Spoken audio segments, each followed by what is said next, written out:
لله رب العالمين والصلاة والسلام على رسوله الكريم أما بعد فأعوذ بالله من الشيطان الرجيم بسم الله الرحمن الرحيم ويسألونك عن الروح قل الروح من أمر ربي وما أوتيتم من العلم إلا قليلا صدق اللہ العظیم۔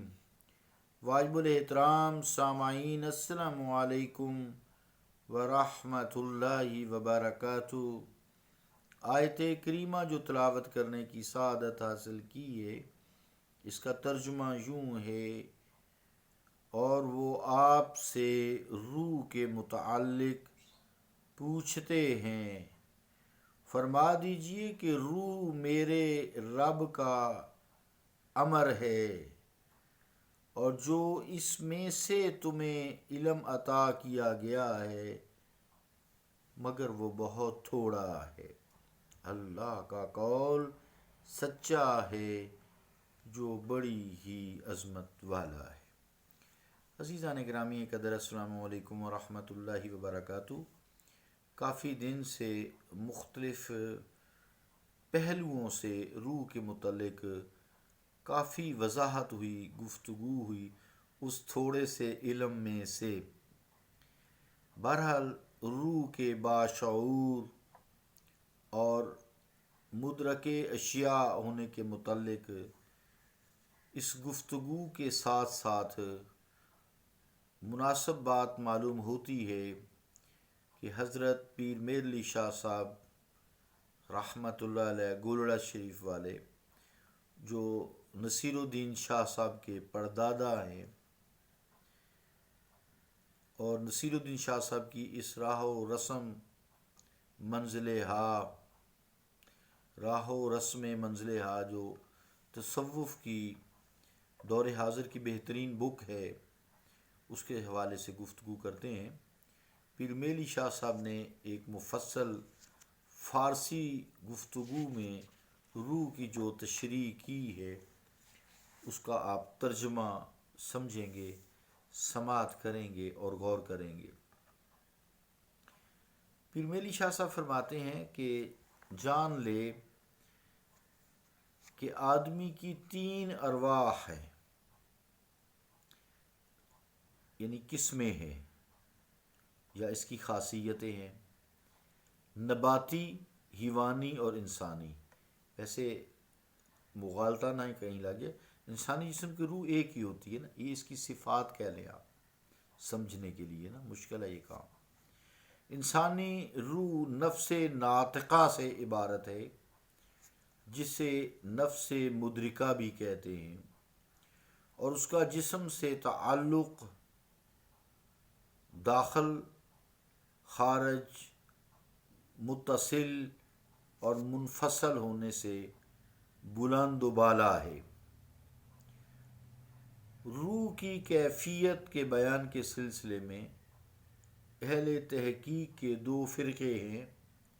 ان میں سے ایک کا موقف یہ ہے کہ اصل میں روح ایک ہے، جسے روح کل کہا جاتا ہے، اور جسے کبھی حقیقت محمدیہ صلی اللہ علیہ وآلہ وسلم سے تعبیر کرتے ہیں، اور کبھی عقل اول، تعین اول اور کلم اعلیٰ کے الفاظ سے یاد کرتے ہیں، اور روح کل سے ارواح جزیہ، یعنی جزیات، جز جسے کہتے ہیں، روح نباتی، حیوانی، انسانی کا برآمد ہونا اس طرح ہے کہ جب انسانی جسم تیار ہوا تو ظہور برزخی میں، برزخ ہوتا ہے پردہ میں، روح کل کا عکس اس کے جسم پر پڑا، جس کی وجہ سے اس کے بدن میں آثار حیات پیدا ہوئے، جس طرح کسی صیقل شدہ جسم کو سورج کے سامنے رکھ دینے سے اس کا جسم روشن ہو جاتا ہے۔ چونکہ عکس پذیری کے لیے عکس انداز سے تقابل یعنی آمنا سامنا شرط ہے، پس عکس پذیر اور عکس انداز کی تقابلی صورت کے ختم ہو جانے یا ہٹ جانے کا نام موت ہے۔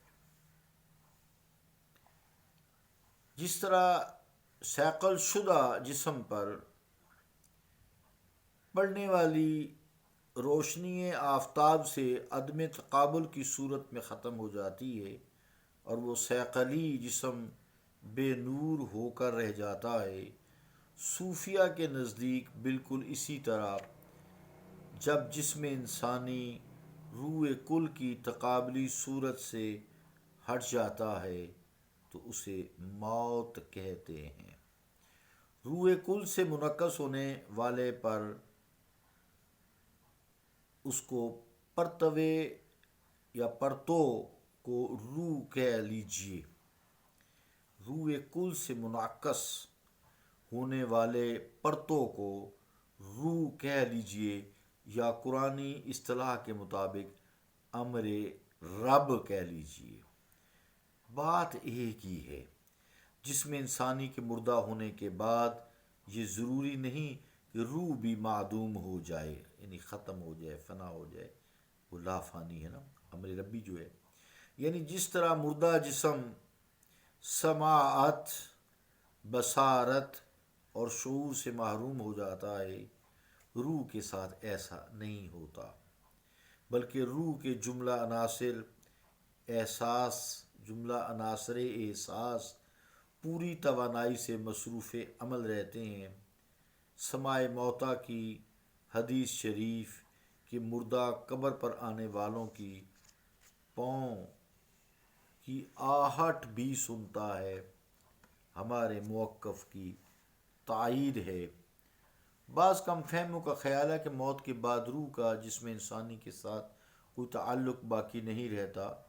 کیفیت رابطہ تو عالم غیب کا معاملہ ہے جسے خدا ہی جانتا ہے، مگر عزیزان گرامی قدر اتنا ضرور ہے کہ قبر میں سوال و جواب روح کے جسم کے ساتھ کسی نہ کسی رابطے کی صورت میں ہو سکتے ہیں۔